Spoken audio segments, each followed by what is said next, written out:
La prochaine fois dans la vérité de l'Évangile.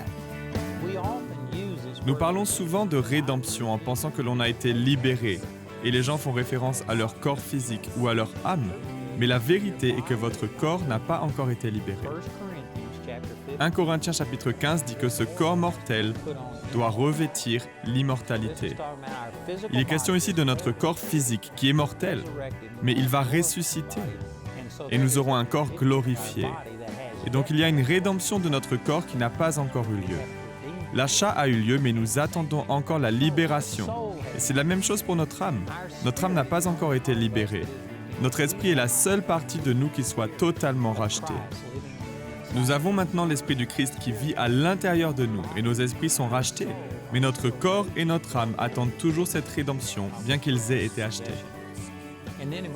Puis au verset 24, il est dit « En effet, c'est en espérance que nous avons été sauvés.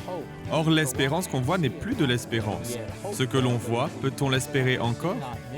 Mais si nous espérons ce que nous ne voyons pas, nous l'attendons avec persévérance. » J'ai aussi un enseignement sur ce sujet.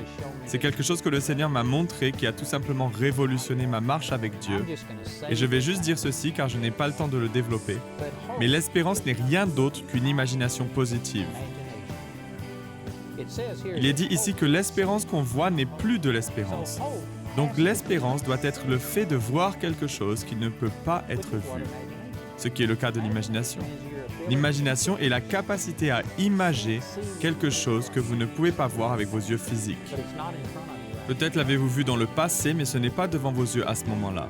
L'imagination est la capacité à imager quelque chose qui n'est pas présent, et voilà ce qu'est l'espérance.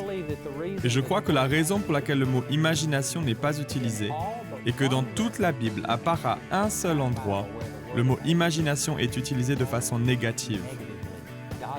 Et l'Éternel vit que toute l'imagination des pensées de son cœur n'était que méchanceté en tout temps, etc. Le mot est utilisé de façon négative. L'imagination est une force puissante.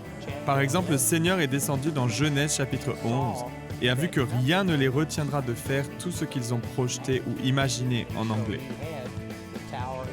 Donc à la tour de Babel, il a dû brouiller leur langage. Vous voyez que l'imagination est une force puissante, mais elle est presque toujours utilisée de manière négative. Et lorsqu'il est question du côté positif de l'imagination, la Bible utilise le terme d'espérance. Rejoignez-nous prochainement pour plus de la vérité de l'Évangile.